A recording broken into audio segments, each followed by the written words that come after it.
이번 시간에는 우리 2022년 2회 정보처리 산업기사 실기 기출문제를 같이 한번 풀어보도록 하겠습니다.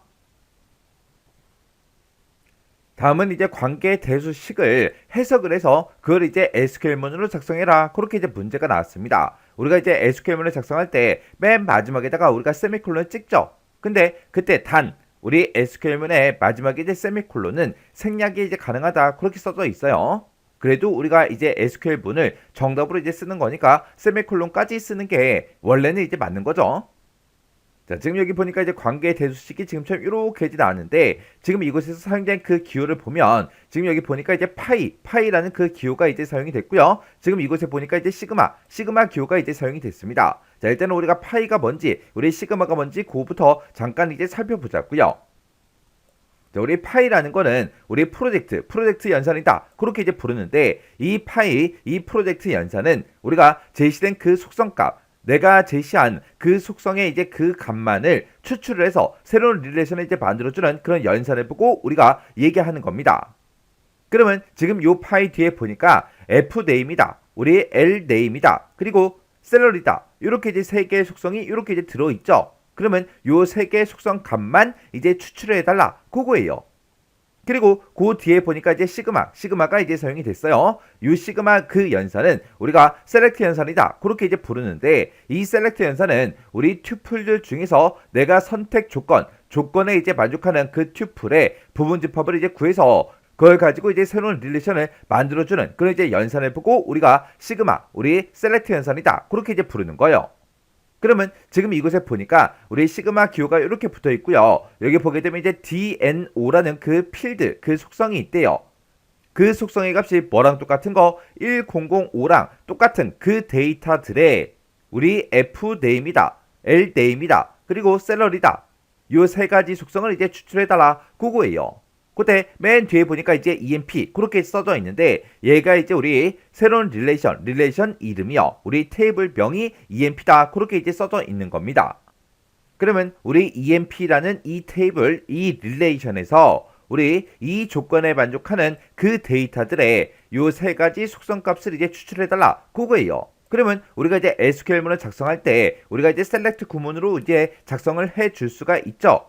해서 우리가 맨 앞에다가 이제 셀렉트라고 먼저 이렇게 이제 써주고 그때 검색하겠다. 뭘 검색해라? 요 세 가지 이 속성, 이 세 가지 이제 필드 값을 검색해달라. 그렇게 해서 우리 셀렉트 뒤에다가 요 세 개 이제 필드명을 지금처럼 이렇게 이제 써주면 되겠죠. 그러면 우리가 셀렉트라고 이렇게 쓰고 속성명을 이렇게 썼으면 그 뒤에다가 이제 프롬이라고 해서 어떤 테이블, 어떤 릴레이션에서 그걸 이제 검색할 건지 그걸 이제 써주면 되겠죠. 그때 우리 프롬이라고 쓰고 EMP다라고 해서 이 테이블명, 이 릴레이션명을 요 뒤에다가 이렇게 이제 써주면 됩니다. 그때 우리 시그마 기호를 이용해서 지금처럼 이렇게 이제 우리 조건으로 나왔죠. 이 조건을 쓸 때는 우리가 select from이라고 쓰고 그 뒤에다가 이제 where절을 이용해서 우리가 이제 조건을 작성해 주면 되겠죠. 해서 그 뒤에다가 우리가 이제 where이라고 쓰고 지금 이곳에 써져 있는 이 조건을 그대로 똑같이 이렇게 이제 써주면 되는 거예요. 해서 지금처럼 이렇게 이제 관계 대수식이 있을 때 이거를 이제 SQL문으로 우리가 작성하게 되면 지금처럼 이렇게 이제 작성이 되는 거예요. 이렇게 해서 우리가 지금 이 문제에서는 이제 관계 대수에 대해서 나누는데 우리의 관계 대수라는 게 우리의 관계형 그 데이터베이스에서 원하는 그 정보 그리고 그 정보를 이제 검색하기 위해서 어떻게 이제 유도해야 되는지 그를 이제 기술한 그런 이제 절차적인 언어를 보고 우리가 이제 관계 대수라고 그렇게 이제 부르는 거예요. 그때 우리의 관계 대수를 이제 관계 데이터베이스에 적용하기 위해서 우리 순수 관계 연산자라는 게 이제 사용이 되고요. 그리고 우리의 일반 집합 연산자라는 게 이제 사용이 되고 사용이 됩니다.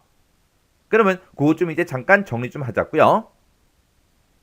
우리의 관계 대수를 이제 관계형 데이터베이스에 이제 적용시키기 위해서 지금처럼 이렇게 이제 순수 관계 연산자라는 게 있고 일반 집합 연산자라는 게 있고 이렇게 크게 두 가지로 이제 나눠볼 수 있습니다. 그때 우리 순수 관계 연산자에 보게 되면 지금처럼 셀렉트다, 프로젝트다, 우리 조인이다, 디비전이다 해서 이렇게 이제 네 가지가 있습니다. 그때 이 셀렉트는 우리가 기호를 이제 사용할 때 우리가 시그마 이 기호를 이제 사용하는 거고요. 프로젝트는 이제 파이라는 이 기호를 이제 사용합니다. 그리고 우리 조인은 이렇게 이제 나비 넥타이 모양으로 생긴 이런 이제 보타이라는 이 기호를 이제 사용하고요. 우리가 디비전을 이제 나타낼 때는 우리가 지금처럼 이렇게 이제 나누기 기호를 이제 이용을 합니다.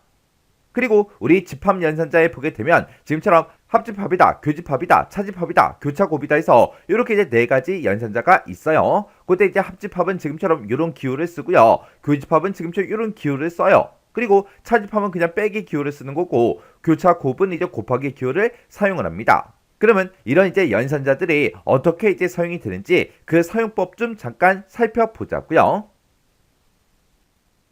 우리 순수관계 연산자에 보게 되면 이제 셀렉트다, 프로젝트다, 조인이다, 디비전이다 해서 그런 것들이 있는데, 그 중에서 이제 우리 셀렉트라는 거요. 이 셀렉트라는 거는 릴레이션에 존재하는 그런 튜플들 중에서 내가 선택한 그 조건에 이제 만족하는 그런 이제 튜플의 부분 집합을 구해서 새로운 릴레이션으로 이제 만들어주는 그런 연산을 우리가 셀렉트, 그렇게 이제 부르는 거죠. 그때 이 셀렉트는 우리가 시그마로 이렇게 이제 우리가 표시를 합니다.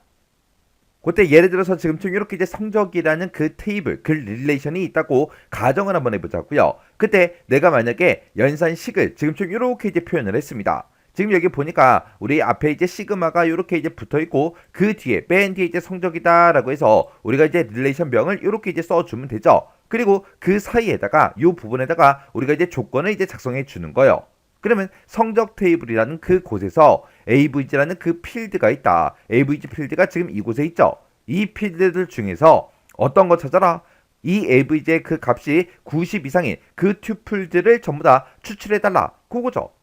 그때 지금처럼 이렇게 이제 수행을 해주게 되면 지금처럼 결값이 이렇게 이제 나올 거예요. 해서 우리 AVG를 봤을 때 90 이상인 게 지금 96.6도 있죠. 그 다음에 93.3도 있고 90.0도 있고 이렇게 이제 3명의 데이터가 있습니다. 해서 지금처럼 결과값이 이렇게 이제 추출이 된다고요. 해서 이 셀렉트 이 연산은 내가 지정한 그 조건에 만족하는 그 튜플들의 부분 집합을 구해서 지금처럼 이렇게 새로운 릴레이션을 만들어주는 그런 이제 연산자예요. 해서 얘는 이제 그 결과값이 튜플 단위로 나와요. 튜플을 이제 구하는 거기 때문에 얘를 이제 다른 말로 우리가 이제 수평 연산, 그렇게 이제 부르는 거죠.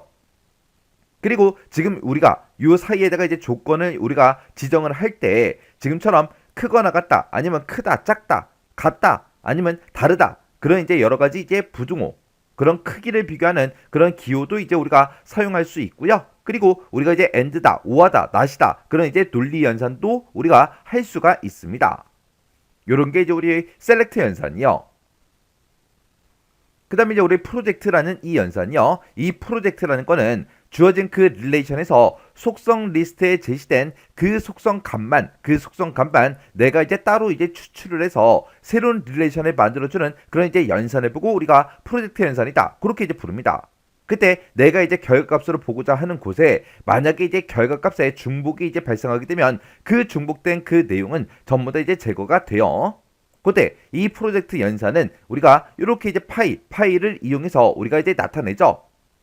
해서 예를 들어서 지금처럼 이렇게 이제 성적이라는 그 릴레이션이 있어요. 이 성적이라는 릴레이션이 있을 때 우리가 이제 프로젝트 그 연산을 수행할 때 지금처럼 이렇게 이제 우리가 연산식을 이제 사용을 했습니다.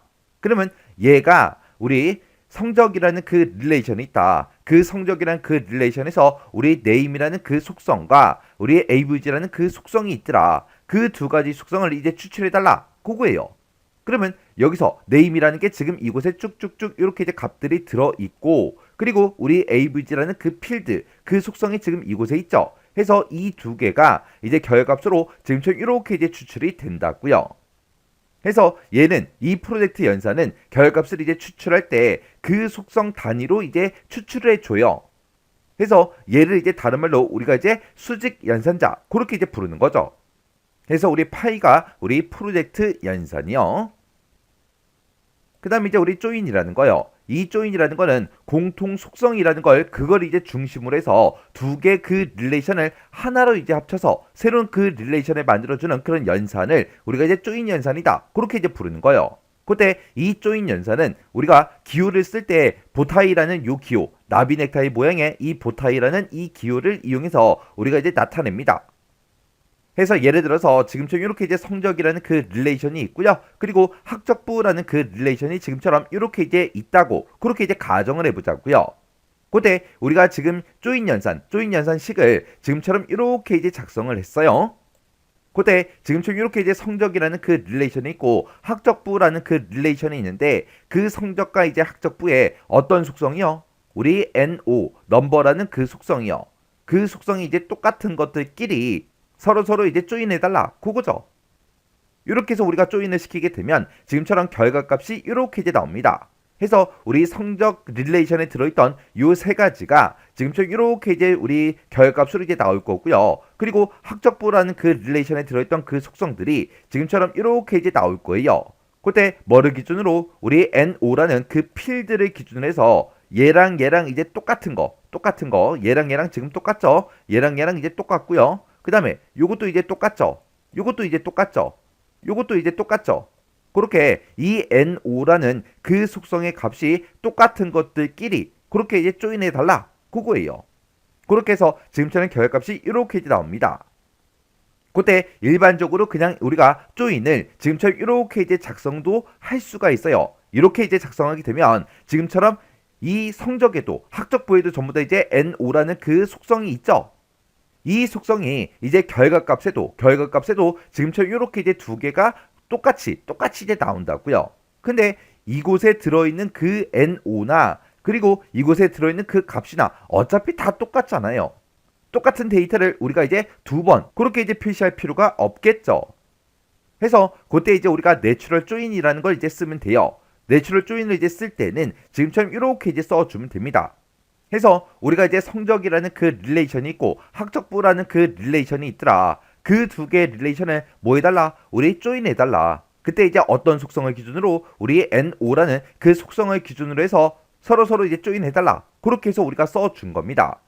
이렇게 이제 우리가 내추럴 조인이라는 걸 이제 우리가 하려면 그 두 개의 이제 릴레이션의 그 속성명과 우리 도메인이 똑같아야 우리가 내추럴 조인 요걸 이제 할 수 있는 거예요. 이렇게 해서 우리가 이 두 개의 릴레이션에 우리가 내추럴 조인 요걸 이제 묶게 되면 그때 이제 결과가 지금처럼 이렇게 이제 나올 거라고요. 아까는 여기서 이제 우리가 그냥 조인으로 묶게 되면 지금처럼 NO라는 그 속성에 대해서 지금처럼 이렇게 이제 두 번 표시가 됐지만 이렇게 이제 내추럴 조인을 이제 하게 되면 NO가 한 번만 이렇게 이제 표시가 됩니다. 해서 우리 NO다 네임이다 KOR이다 해서 요거는 전부 다 이제 우리가 성적이라는 그 릴레이션을 가지고 온 거고요. 그 다음에 학적부라는 그 릴레이션에서 우리 NO라는 건 이제 중복되는 그런 속성이기 때문에 얘는 이제 빼고 그 옆에 있던 그 ADDR 어드레스요. 요 주소가 요 뒤에 이제 요렇게 이제 붙은 거요. 요런 게 이제 우리 조인이요. 그 다음에 이제 우리 디비전이요. 디비전이라는 거는 지금처럼 이렇게 이제 R이라는 그 릴레이션이 있고 우리 S라는 그 릴레이션이 있을 때 R의 그 속성이 S의 그 속성 값을 모두 가진 그런 튜플에서 S가 가진 그 속성을 이제 제외한 나머지 이제 속성만 구하는 그런 연산을 보고 우리가 이제 디비전 연산이다. 그렇게 이제 부르는 거고 그때는 이제 우리가 기호를 쓸 때 우리가 이제 나누기 기호 요 기호를 이용해서 우리가 이제 표현을 합니다. 그때 예를 들어서 지금처럼 이렇게 이제 구입자라는 그 릴레이션이 있고 우리 생산품 1이라는 그 릴레이션이 지금처럼 이렇게 이제 있다고 가정을 한번 해보자고요. 그때 내가 만약에 디비전 연산을 지금처럼 이렇게 이제 썼어요. 우리 구입자라는 그 릴레이션이 있고 우리 생산품 1이라는 그 릴레이션이 있는데 우리 구입자라는 그 릴레이션에 구입품 코드라는 그 속성이 있다. 그 속성이 지금 이곳에 들어있죠. 그리고 생산품 코드라는 거요. 생산품 코드가 지금 이곳에 이렇게 이제 들어 있습니다. 그때 구입품 코드 나누기 우리가 이제 생산품 코드 이렇게 이제 연산을 하게 되면 우리 AB가 지금 여기 있고 AB가 지금 여기 있죠. 이렇게 생산품 코드가 가지고 있던 그 AB를 우리가 이제 구입품 코드에 찾아보니까 이렇게 있습니다. 그때 그 사람은 뭐다? 1번 고회식이다. 그리고 2번 김준용이다. 그렇게요. 그렇게 해서 이렇게 우리가 디비전 연산을 이제 수행하게 되면 지금처럼 결과값이 이렇게 1번 고회식이다. 2번 김준용 그렇게 이제 결과값이 나온다고요.